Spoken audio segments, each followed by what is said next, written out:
I saw Cynthia Larson at the grocery store today. She told me Jack is back home to run the family business, while his brother Jeff recovers from his accident. Brenda Johnson told her daughter. Laura, Jack is back. Laura suddenly froze, determined to shove the can of peas as deep into the pantry as possible. Yes, Jack, Brenda continued. You remember him, don't you?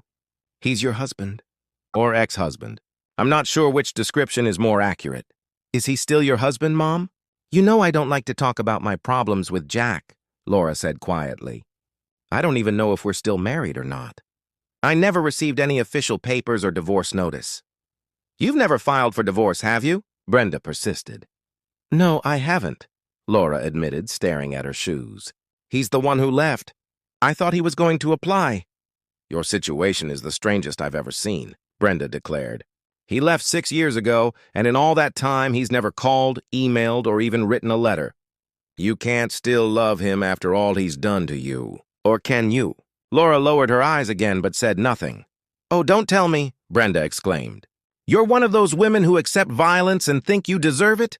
He abandoned you, Laura. It's his fault. A man who leaves his wife without explanation deserves no consideration. Since he's back in town, divorce him.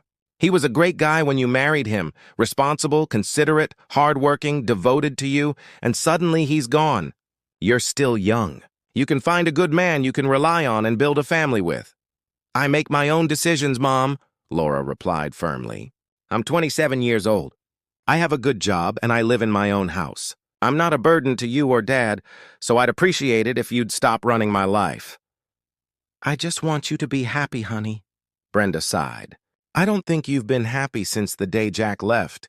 If he loved you even a little bit, he never would have left you the way he did. He must have had a girlfriend. No, Jack would never cheat, Laura said immediately. He's not like that.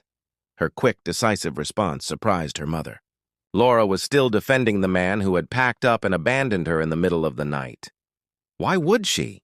Laura claimed that they hadn't quarreled before Jack left, but she never said what caused such an abrupt break.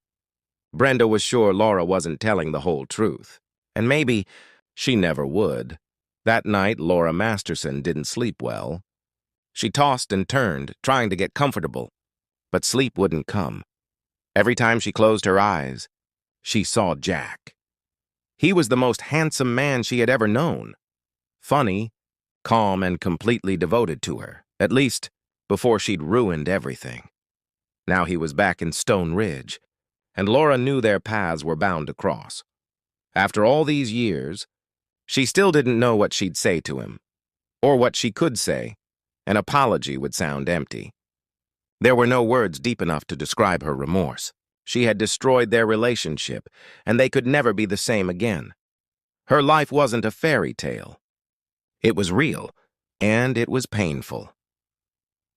2 days later, Laura was visiting her mother again when her younger sister, Kate, came home from work. Kate was a journalism major and a graduate student at Ohio State University. For the summer, she had a job at a local media group.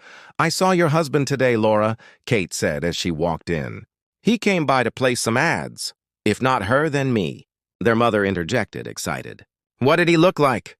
Well, Kate said with a little chuckle, if anyone was hoping he'd gone to hell, they'll be quite disappointed. He's probably the most handsome man I've ever seen. Really? Brenda asked, raising an eyebrow. So I can assume he hasn't gotten fat or lost all his hair? No, Kate replied, laughing. He was wearing jeans and a t-shirt with pockets, and honestly, he looked completely rugged. Donna was doing the announcing, and I was watching from the next room. He didn't see me. Did you hear him say anything? Laura asked quietly. Like how he was such a dumbass for dumping me. Kate laughed softly. No, nothing like that. He just gave Donna the ad. But his daughter, Laura froze. His daughter? Yeah, Kate said, watching her sister carefully. She's stunning. Really athletic, full of energy, and totally Daddy's little girl. Brenda gasped. He has a daughter? That's why he left. He must have gotten some girl pregnant. You're lucky you got rid of him, Laura. I don't think many women would feel that way after seeing him, Kate objected. In that shirt and jeans, he exudes sex appeal. Besides, his daughter looked too old to have been born after he left Stone Ridge. I'd say she's about 12 or 13. How could he have a daughter who's 12? Brenda argued. He's only 28 now. He would have had to be 16 when she was born. That doesn't add up. I heard him introduce her to Donna as his daughter, Kate said. Her name is Kansas. She's gorgeous. She's blonde, tall, and confident. Did she have dark hair like Jack? Laura asked, her voice trembling. No, she's a stunning blonde, Kate replied. Whatever her background is, it suits her perfectly. Kate suddenly smirked. Oh, since Jack is her father and you're still his wife, you must technically be her stepmother. Kate, that's just mean, Brenda scolded. But Laura was already gone. She ran to the bathroom, her heart pounding. Brenda sighed deeply. There's something strange about all of this, she said. I have a feeling the truth will come out soon. Secrets don't last long in a small town, though this one's lasted 6 years. Meanwhile, across town, Jack and Kansas were leaving the media group office. Who was that pretty girl in the other room? Kansas asked as she buckled her seatbelt. She couldn't take her eyes off you. Jack chuckled softly. Remember when I told you I was married years ago? That was my ex-wife's sister, Kate. She's probably around 22 now. I think she was surprised to see me. Was your wife as beautiful as her sister? Kansas asked innocently. Jack smiled faintly. She was even more beautiful, he admitted. Absolutely beautiful. Kansas studied her father's face. You really loved her, didn't you? Why did she cheat on you? Jack hesitated. I wouldn't have told you this if I'd known we were moving back to Stone Ridge, he said quietly. Please don't tell anyone about it, not unless she does first. There's no reason to hurt her now. You don't want to hurt her? Kansas asked in disbelief. After what she did to you? Most guys would want to strangle her, Jack sighed. She ruined a good thing, that's true. But I'm glad she did, because if she hadn't, I wouldn't have met you. He smiled warmly. Now, I have the best daughter in the world. Kansas looked down, touched. You didn't have to accept me, but you did. I'm lucky. We already had the same last name, and Brian, my real dad, told me to call you Dad if I felt comfortable. Jack nodded. Brian was a good man. He insisted we start the adoption process before he passed away. If he'd testified about wanting me to adopt you, it would have saved us a lot of red tape. Kansas smiled sadly. I miss him a lot, but I love being your daughter. Is that okay? That's exactly what Brian wanted, Jack assured her. He honored me when he asked if I'd be your father. It was an easy decision, Kansas giggled.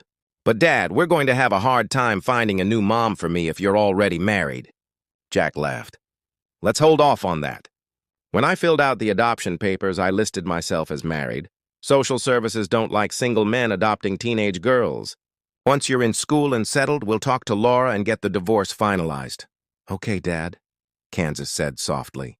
But I know every woman who meets you will want to marry you. We just have to find one who's right for both of us. Jack chuckled.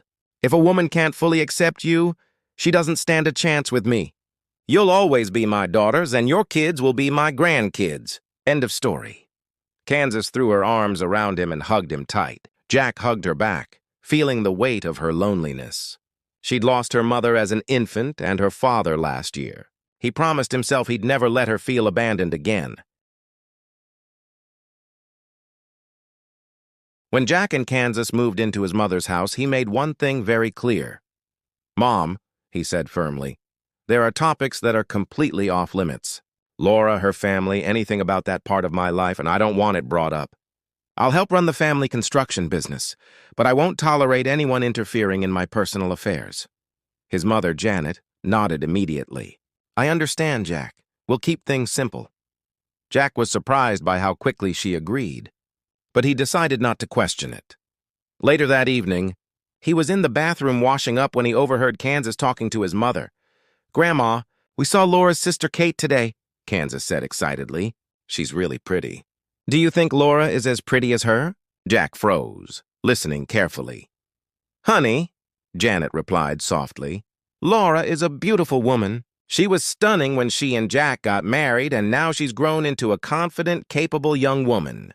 I don't see her often since things between her and Jack aren't good, but she's always polite to me. If it were up to me, those two would still be together. And maybe you'd have brothers and sisters by now, but she sighed. I promised your dad I wouldn't talk about it, so we'd better change the subject before he hears us. Jack smiled faintly from behind the door, half touched, half regretful. Moments later, Kansas called out, "Dad drove me by the new school today. The soccer field looks amazing. I can't wait to try out for the team. You play soccer?" Janet asked with mild surprise. Her tone was cheerful, but beneath it, there was a trace of worry. "It's my favorite sport," Kansas beamed. "I was one of the best players on the travel team when we lived in Thompson." "We only lost one match," Jack chuckled. "She's being modest. She was far from the best player, but she always gave her all." "That's wonderful," Janet replied with a forced smile. But in her mind, she was already thinking ahead, thinking about who the new coach of that team was. And when she realized who it was, she almost laughed out loud at the irony. Jack had made everyone promise not to mention Laura, but fate clearly had other plans. A few days later, Laura stood at the edge of the soccer field, clipboard in hand. The summer sun shimmered over the freshly painted grass. 20-some girls kicked soccer balls at each other, laughing and warming up, but one tall blonde girl caught Laura's eye. Her movements were flawless. She guided the ball smoothly, flicking it from foot to foot before driving it past the goalie with ease. "She's good," Laura murmured, impressed. When the chance came, she stepped closer. "Hi there," she said warmly. "I'm the team coach. Everyone calls me Coach Masterson." The blonde girl turned around, startled, then stared at her as if she'd seen a ghost. "Hello, ma'am," she said softly. "I'm Kansas Masterson. I believe my dad was your husband years ago." The words hit Laura like a brick. She froze, trying to process what she'd just heard. "I really like soccer," Kansas continued nervously. "But if you think it'll be awkward, I'll switch to field hockey. I don't want to make things uncomfortable." By now, the other girls had stopped practicing. They were watching the exchange unfold like a scene from a movie. Laura forced herself to take a deep breath. "Kansas," she began, steadying her voice, "this is quite a surprise. I had no idea you were Jack's daughter. But let me assure you, your effort, teamwork, and attitude will determine your playing time, not your last name." Kansas nodded slowly, as if she were the one deciding how things would go between them. Then she smiled faintly. "Grandma Masterson knew you were the coach, but she didn't say anything because of Dad's rules." She chuckled. "I can't wait to see his face when I tell him." Laura's heart jumped. "Your father isn't here, is he?" she asked quickly, looking around. "No, he's working with Uncle Jeff at the construction site today," Kansas replied casually. "But he was right about you," Laura frowned. "Right about me? What do you mean?" Kansas hesitated, then leaned in close, her voice dropping to a whisper. "He said you're the prettiest cheater he's ever seen." The words struck Laura like a physical blow. She gasped, staggered back, and fell to her knees, trembling. Tears streamed down her face as she covered her mouth. The other girls stared in stunned silence. Kansas had expected anger or pride, not the sheer heartbreak that now poured out of this woman. For a long moment, no one spoke. Then the assistant coach rushed over, glaring at Kansas. "What did you say to Coach Masterson?" she demanded. "What's your name?" "Kansas Masterson," the girl replied quietly. "I'm sorry if I caused a problem." The assistant coach froze. "Masterson?" she repeated. "Are you related to Jack Masterson?" "He's my father," Kansas said, lifting her chin with pride. The woman sighed. "I think you should leave for now. Coach Masterson doesn't need to be reminded of that man." Kansas nodded and turned toward the gate. She was about to leave when she felt a hand on her shoulder. She turned around and found herself in Laura's arms. Laura was crying uncontrollably. "I'm so sorry," she whispered again and again. "So sorry." Kansas stood frozen, not knowing what to do. But after a moment, she realized those words, that apology, were not for her. They were for Jack. Eventually, Laura regained her composure. The other girls gathered around, uncertain and emotional. Laura took a deep breath. "Your father is a good man," she said softly. "Please, stay. Join the team." She turned to face the other players. "It's true, I broke down a few minutes ago," she said. "But I want you to understand why. This young woman, Kansas Masterson, her father is my ex-husband. Her sudden appearance caught me off guard. I hadn't seen Jack in 6 years, but none of this is her fault. So, treat her kindly. She's not to blame for what happened. Then Laura looked at Kansas again. Is your mom around? She asked gently. I'd like to meet her and tell her what a wonderful daughter she has. Kansas hesitated, her voice quiet. My mom died when I was 3. When Kansas told Laura that her mother had died when she was only 3, the air around them seemed to freeze. Laura's expression softened instantly. Her tears stopped, but her eyes glistened with deep sorrow. Oh, sweetheart, she whispered. I had no idea. Kansas nodded slightly, her confidence fading for the first time that day. It's okay, she said quietly. Dad doesn't talk about her much. He just says she was a good woman and that I should never forget that. Laura inhaled deeply, trying to steady herself. In her mind, pieces of an old puzzle were falling into place. Jack's silence, his anger, the reason he vanished so completely. He had rebuilt his life around that pain. And now that pain was standing in front of her, wearing a soccer jersey and her ex-husband's eyes. Laura blinked back her emotions and managed a smile. Well, Kansas, she said softly, you've got your father's stubbornness. I'll give you that.